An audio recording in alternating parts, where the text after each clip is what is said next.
অবশেষে তোমাদের জন্য নিয়ে চলে এসেছি HS third semester history last minute final suggestion. তবে এ প্রসঙ্গে তোমাদের বলে রাখি, সিলেবাস যথেষ্ট বড়, তাই প্রশ্ন সংখ্যা একটু বেশি মাত্রা রাখা হয়েছে এবং প্রশ্নগুলিকে ওয়ান লাইনার আকারে রাখা হয়েছে, যাতে একটি লাইন থেকে তোমরা অনেকগুলি উত্তর পেয়ে যেতে পারো।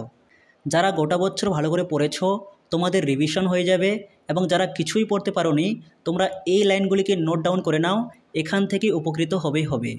তাহলে শুরু করছি অধ্যায় ভিত্তিক সাজেশন ইউনিট 1 লেসন 1, যেখান থেকে গুরুত্বপূর্ণ 50টি এমসিকিউ প্রশ্ন রাখা হয়েছে। ভিডিওটি ভালো লেগে থাকলে অবশ্যই একটি লাইক করো।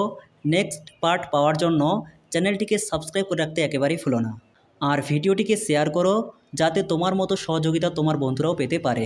1. খ্রিস্টীয় একাদশ শতকে অল বিরুনি সুলতান মাহমুদ গজনির সঙ্গে ভারতে এসেছিলেন। প্রশ্ন হতে পারে, কত খ্রিস্টাব্দে অল বিরুনি কার সঙ্গে ভারতে এসেছিলেন? খ্রিস্টীয় একাদশ শতকে সুলতান মাহমুদ গজনির সঙ্গে। যে জায়গাগুলি ইম্পর্ট্যান্ট সেই জায়গাগুলির নিচে আন্ডারলাইন করে দেওয়া হয়েছে। 2. 973 খ্রিস্টাব্দের মধ্যে এশিয়ার খোয়ারিজম, বর্তমান নাম উজবেকিস্তান, অল বিরুনি জন্মগ্রহণ করেন এবং অল বিরুনির প্রকৃত নাম ছিল আবু রেহান মোহাম্মদ ইবন আহমদ। 3. ভারত বিষয়ে অল বিরুনির বিখ্যাত গ্রন্থটি হল কিতাব উল হিন্দ। এই গ্রন্থটি অপর তহকিক ই হিন্দ নামে পরিচিত এবং এটি আরবি ভাষায় লেখা। প্রশ্নটি খুবই গুরুত্বপূর্ণ। কিতাব উল হিন্দ গ্রন্থের রচয়িতা কে? অল বিরুনি। এখান থেকে আরও মনে রাখবে, অল বিরুনি ভারতের সংস্কৃত, পালি এবং প্রাকৃত সাহিত্যগুলির আরবি ভাষায় অনুবাদ করেন। 4. অল বিরুনিকে ভারতবিদ্যার জনক নামে অভিহিত করা হয়। তিনি গণিত ও জ্যোতির্বিজ্ঞানী ছিলেন।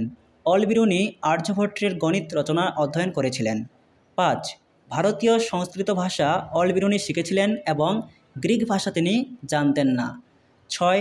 অল বিরুনির কিতাব উল হিন্দ এ ভারতীয় সমাজ, ধর্ম, দর্শন সম্পর্কে আলোচনা করা হয়েছে এবং তিনি ভ্রমণ বৃত্তান্তে ভারতকে অল হিন্দ নামে উল্লেখ করেছেন। 7. অল বিরুনি ভারতের বর্ণ ব্যবস্থার সমালোচনা করেছিলেন। এছাড়াও তিনি সমাজের বিভিন্ন ব্যবস্থা যেমন বিবাহ রীতি, সতীদাহ প্রথা, চতুরাশ্রম প্রথা এগুলির সমালোচনা করেছেন। এরপর 8. অল বিরুনিকে কেন নিরপেক্ষ ইতিহাসবিদ বলা হয়? কারণ পক্ষপাতহীনভাবে ভারতীয় সমাজ অধ্যয়ন করেছিলেন। 9. ইনি মধ্যযুগে গজনির সুলতান মাহমুদের সঙ্গে ভারতে আসেন। মধ্য এশিয়ার খোয়ারিজম অঞ্চলে জন্মগ্রহণ করেন ইনি। এর লেখা বিখ্যাত গ্রন্থটি হল কিতাব উল হিন্দ। ইনি কে? অল বিরুনি। 10. অল বিরুনিকে বলা হয় বা অল বিরুনির উপাধি ছিল ফাদার অব ইন্ডিওলজি বা father of modern geodesy. 11. Al Biruni 13 বছর ভারতে অবস্থান করেছিলেন।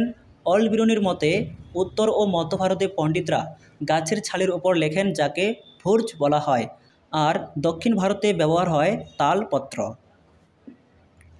এরপর 12. মার্কো পোলো ভেনিস, ইতালির ভেনিস দেশের বাসিন্দা ছিলেন। তিনি 1254 খ্রিস্টাব্দে জন্মগ্রহণ করেন। 13. মার্কো পোলো 1300 শতকে বা ত্রয়োদশ শতকে ভ্রমণ করেছিলেন এবং মার্কো পোলো কুবলাই খান শাসকের দরবারে বহু বছর ছিলেন। এরপর 14. মার্কো পোলো ভারতে 1292 খ্রিস্টাব্দে কেরালা বা করমণ্ডল উপকূলে এসেছিলেন। মার্কো পোলো তার ভ্রমণে কেরালা ভারতীয় রাজ্যের মশলা ব্যবসা উল্লেখ করেছিলেন। 15. মার্কো পোলো তার ভ্রমণের বিবরণ the travels of Marco polo গ্রন্থে লিপিবদ্ধ করেন। খুবই গুরুত্বপূর্ণ, the travels of Marco polo কাকে বলা হয় বা কার গ্রন্থ? মার্কো পোলোর। 16. যে ইউরোপীয় পর্যটক প্রথম রেশমপথ পাড়ি দিয়ে চীনে এসেছিলেন তিনি হলেন মার্কো পোলো। 17. মার্কো পোলোর সময় দক্ষিণ ভারতে পাণ্ড্য বা মাবার রাজ্য মুক্ত ও রত্ন উৎপাদনের জন্য বিখ্যাত ছিল। 18. ত্রয়োদশ শতকে ভারতের সমাজ, অর্থনীতি, ধর্ম ও দর্শন সম্পর্কে আমরা যে বিদেশি পর্যটকের বিবরণ থেকে জানতে পারি তিনি হলেন মার্কো পোলো। এরপর 19. মার্কো পোলো যখন চীনে এসেছিলেন তখন উত্তর চীনের নাম ছিল কাথাই এবং চীনের শাসক ছিলেন কুবলাই খান। 20. খাম্বাত শহরকে মার্কো পোলো গুরুত্বপূর্ণ শিল্পকেন্দ্র বলে বর্ণনা করেছেন। 21. এখানে স্তম্ভ রয়েছে, স্তম্ভটি উত্তর করা রয়েছে। মার্কো পোলো বণিক, আব্দুর রজ্জাক রাজদূত, বার্নিয়ে চিকিৎসক, ইবন বতুতা কাজী। কাজী একটা পদ, বিচারকের পদ। 22. এই স্তম্ভটিও মিলানো রয়েছে। আশিস সম্মানিত উলাগ, ঘোড়ার পিঠে চিঠিপত্র পৌঁছানোর ব্যবস্থাকে বলা হয় উলাগ।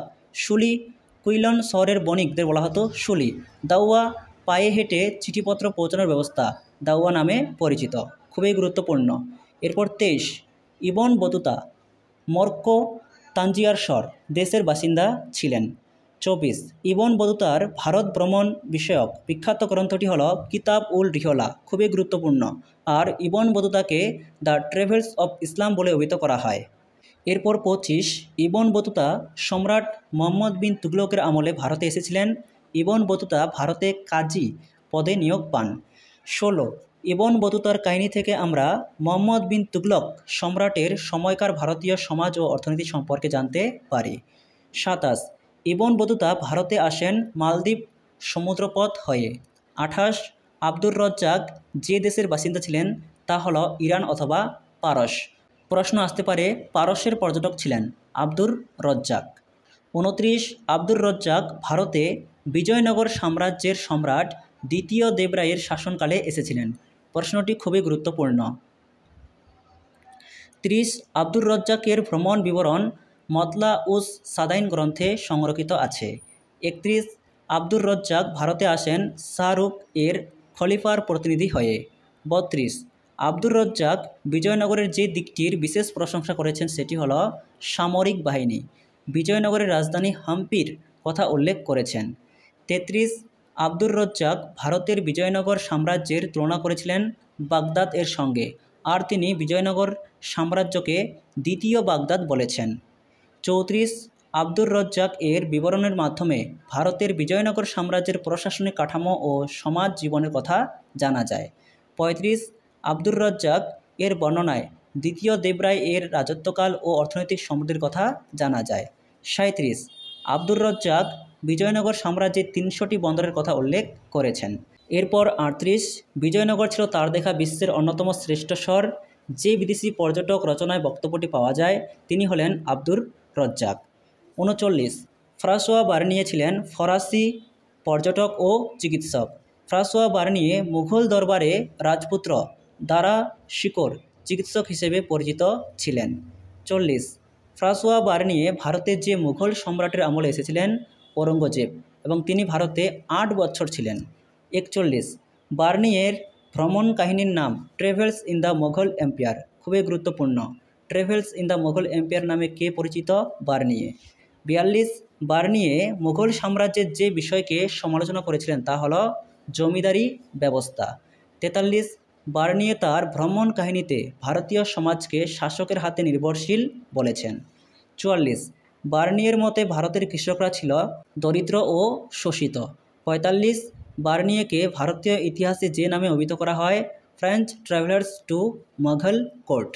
46, সম্রাট শাহজাহানের আমলের প্রশাসনিক কাঠামোর বিষয়ে যে বিদেশি পর্যটকের লেখা থেকে আমরা জানতে পারি তিনি হলেন বার্নিয়ে। 47, বার্নিয়ে বলেছেন দিল্লিতে মধ্যবিত্ত শ্রেণীর লোক নেই। 48, ইবন বতুতা যে সুলতানের আমলে ভারতে আসেন তিনি হলেন মোহাম্মদ বিন তুগলক। 49, মোগল যুগের সতীদাহ প্রথার বিবরণ পাওয়া যায় যে ঐতিহাসিকের বর্ণনায় তিনি হলেন বার্নিয়ে। এ প্রসঙ্গে মনে রাখবে অল বিরুনীয় সতীদাহ প্রথার বর্ণনা দিয়েছেন, কিন্তু মুঘল যুগের সতীদাহর বর্ণনা দিয়েছেন বার্নিয়ে। 50, আমি কাশ্মীরের সৌন্দর্যে মুগ্ধ, এই সৌন্দর্য আমার কল্পনাতীত, এ কথা বলেছেন বার্নিয়ে। প্রশ্নগুলি ভীষণ গুরুত্বপূর্ণ, ওয়ান লাইনারগুলি খুব ভালো করে পড়ো, এখান থেকে প্রশ্ন কমন পেয়ে যাবে। তাছাড়া তোমাদের সিলেবাসে 5 জন বিদেশি পর্যটক রয়েছেন, কারা কোথা থেকে কোন সময়ে কার আমলে ভারতে এসেছিলেন, তাদের লেখা গ্রন্থের নাম কি, এইগুলি খুব ভালো করে দেখবে। এবং যারা সিলেবাস খুব ভালো করে পড়েছো তাদের অবদানগুলি ভালো করে পড়বে, অবদান থেকেও প্রশ্ন হবে।